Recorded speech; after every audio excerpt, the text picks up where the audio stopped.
everybody, JC here with another TNI news video. And first of all, I just want to say I'm going to try and keep this one pretty short. I'm actually a little bit under the weather. If you follow me on my Facebook page, you'll see where I've talked about having issues with kidney stones this past week. So I'm doing okay right now, but still kind of an issue. I got an appointment with a specialist early next week. So again, I just wanted to keep this kind of short. But there was a number of things that came out this past week that I wanted to talk to you guys about. So I wanted to go ahead and throw up a quick video. So first thing was some news with Mattel's DC Multiverse Wonder Woman movie line. We saw at Toy Fair last month, or in February I should say. There was 4 figures in the wave. Wonder Woman with the trench coat, and then the Queen and Princess Diana Wonder Woman in her Amazon outfit, and Steve Trevor. And that the Collect and Connect figure was going to be Ares. Well, it turns out there's actually a 5th figure that's being released, and it's just a regular Wonder Woman without the trench coat. I believe it is a different Wonder Woman figure than what we got in the Batman vs. Superman line, and different from the one with the trench coat. And it's going to actually have the shield for Ares. Now, I don't know exactly how this figure is going to be released. It does not appear to be releasing or shipping with the regular case assortment that has just the 4 figures, which are hitting shelves now. But this 5th figure, I think, is going to probably be some kind of store exclusive, maybe Toys R Us, I'm not sure. The King Shark wave has got a similar deal, I believe. There's still the Robin figure that's coming out that should have the alternate King Shark head, and I believe that definitely should be a Toys R Us exclusive. So, like with each of these waves, there's like an extra figure with an extra piece that's going to be some kind of store exclusive, is how this is looking to play out. But again, I just want to make you guys aware there is a 5th figure in that line, so that's got the Ares Collect and Connect shield. So if you just get the 4 basic figures that are hitting shelves now, you're not going to have that shield, and that's why. And as soon I've reached out to Mattel to see if I could find out how and when that Wonder Woman figure is going to be released. I don't think it started hitting shelves now. I haven't heard any reports or seen it on eBay or anything. But if I hear back from Mattel on any specific details, like, you know, what store it'll be released at and what have you, then I'll be sure to let you guys know. I'll post a news story on toynewseye.com with that information. Also, I wanted to talk to you guys about this week. It was announced that there's going to be a separate SH Figuarts Spider-Man Homecoming figure released. It's the same figure, but it's going to have an extra exclusive item that the regular figure does not have, and it's called a Tamashii Option Act Wall Set. And basically what it is it's a diorama wall piece. It looks like a brick wall to a New York City building. It's got a little flight arm on it. It's got a place where Spider-Man looks like he's sitting on the building type deal. And this is an extra thing. I don't know if this is similar to what we saw with the Doctor Strange movie figure, where we got the extra accessory as an exclusive to the US release. Bluefin has not yet released any information on that, but that may be what this is. Big Bad Toy Store does currently have this set up for pre-order. It's listed with an October release date, and the figure with this extra exclusive wall piece is $100.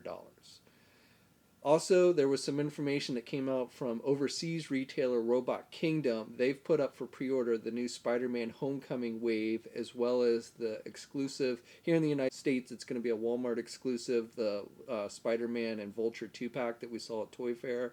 So that with the new Homecoming Build-A-Wing Legends wave, and then the 2 3 and 3/4 inch 2-packs that they showed at Toy Fair, the one with Homecoming Spider-Man and Vulture figure, and then the one with the Spider-Man Shocker figures. All that's up for pre-order at Robot Kingdom, and they are listing those things with a May 1st release date. They're going to start shipping that stuff on May 1st. Now, the thing to keep in mind is Robot Kingdom is an overseas e-tailer.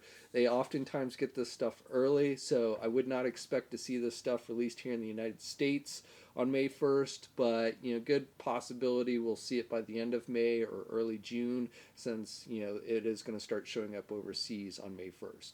And if you don't like to wait and you don't mind paying a little extra in overseas shipping, then you might want to check Robot Kingdom. I'll put a link to their stuff below in the video description. Also, on the Marvel Legends front, I wanted to talk to you guys about, so I'd mentioned a couple weeks ago in a previous news video that I had some information on Marvel Legends, and one of the things was a new undisclosed Marvel Legends 2-pack. So information, I still haven't gotten permission from my source, but information on the 2-pack has actually broken through another means, so I'm going to go on and talk about that. The other thing that I had was an undisclosed new wave of Marvel Legends, which unfortunately I yet cannot talk about because I have not gotten the permission to do so. But with the 2-pack, it's going to be a Hydra themed 2-pack. I don't know if it's going to be a Toys R Us exclusive, but it's definitely going to show up at Toys R Us. The way this broke online is that somebody at a Toys R Us store posted shelf stickers for it. Now, what I do know, or what I believe, this isn't confirmed or anything, but I believe this is going to be a Captain America 2-pack. So I'm using these variant figure cover from Marvel comic issues as kind of reference, but I think this is kind of an idea of what we might see with this. So basically, the Steve Rogers Captain America in his regular, Captain America suit, and then Steve Rogers in that Hydra Captain America suit is what I'm led to believe this 2-pack will contain. Now, again, that's not confirmed in any way, but that is what I'm suspecting it is. These images that you're seeing here, these are Marvel comic variant covers. So they do those action figure variant covers. So this is by no means any kind of confirmation, but I just threw these up there to give you an idea of what I believe the 2-pack is actually going to contain. But that was the 2-pack information I had. Again, I can't yet talk about the undisclosed Marvel Legends wave that I know about that we haven't heard about yet, but hopefully soon I will be able to reveal those details. Okay, and that's it for news this week. This coming week is a big week. Star Wars Celebration is going to be happening later this week, so we should definitely be getting some Star Wars news. Probably not a whole lot, just because it seems like Hasbro tries to keep everything a secret until Force Friday, which is in September this year. And usually I doubt we'll see any Episode 8 toys at Celebration. The earliest we'll probably see anything for that is San Diego, and even then that'll probably be very limited. But we might see something, a few new figures or such, hopefully at Celebration this week. So be sure to check out Jedi Insider for all that information. Now, I'm going to keep the Q&A short this week. I'm only going to do one question this week. Again, I've not been feeling that great this week, so I kind of want to keep this video as short as I possibly can. But this question was interesting. Now, if you do want to, in a future news video, you want me to try and answer one of your questions, please ask your question in the comments section below. Just put Q&A, and I'll try and get to it next week or the next time I do a news video. But this one comes from... going to totally butcher this name, but Jitcha, and he actually has a 2-part question. So what is your favorite action figure scale?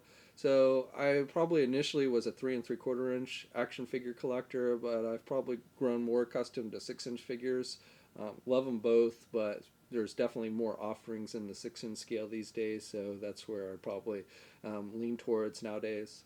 And then he asks, DC Collectibles Icon seems to be the only line with scale, articulation, range of characters like Marvel Legends. What can they do to bring the rights back from Mattel? Is there a way? Because if this goes on, I'm afraid we'll never get highly articulated DC Universe, and Mattel toys are very poor, so we can't expect anything from them. Well, I wouldn't go that far, but as far as, will DC Collectibles get the license, master toy license? No. Basically, I mean, keep in mind, DC Collectibles is actually owned by DC Comics, so it's not like really getting the rights back. It's DC Collectibles is a small company that's geared towards the small collector market, and they could never handle being the master toy license for something like DC Comics. The thing you have to keep in mind is that these large companies that get these big licenses like Marvel and like DC Comics, it's not these collector lines that they're getting these licenses for. It's all that kids merchandise that you see flooded on the shelves that many of us collectors don't like. That's the stuff where they make their money from, and that's why they get those licenses. And a small company like DC Collectibles could never put out that much merchandise of that kind of magnitude, I don't think. So it just wouldn't be feasible. That's why often when people say, I wish, NECA Toys would get the Marvel license. Well, again, NECA is really not set up to be able to handle a mass license like that and do all that kind of kid stuff and everything that you see on all the major retailers and stuff. They're just not really set up for that. And, again, that's where I know it's hard to kind of grasp that as an adult collector, when you don't like that stuff, but it's that kid stuff. It's those 12-inch figures and the the role play stuff and all that kind of stuff that's put out there that you see all over the shelves that really these companies go after these licenses for. So I don't think you would ever see DC Collectibles as the master toy license holder for DC Comics. Now, Mattel has put out decent figures in the past, and I actually think that their Multiverse figures are getting better, not worse. I do agree that their articulation needs to, they need to up it a notch with their articulation on their Multiverse figures, but I don't think they're terrible figures. And, right now at least, icons are not going away. I know it's not looking good for single packs and stuff, but I'm keeping my fingers crossed that DC Collectibles will continue to get those out there. The new wave of figures just hit with Deathstroke and everything, and I think that's a great wave.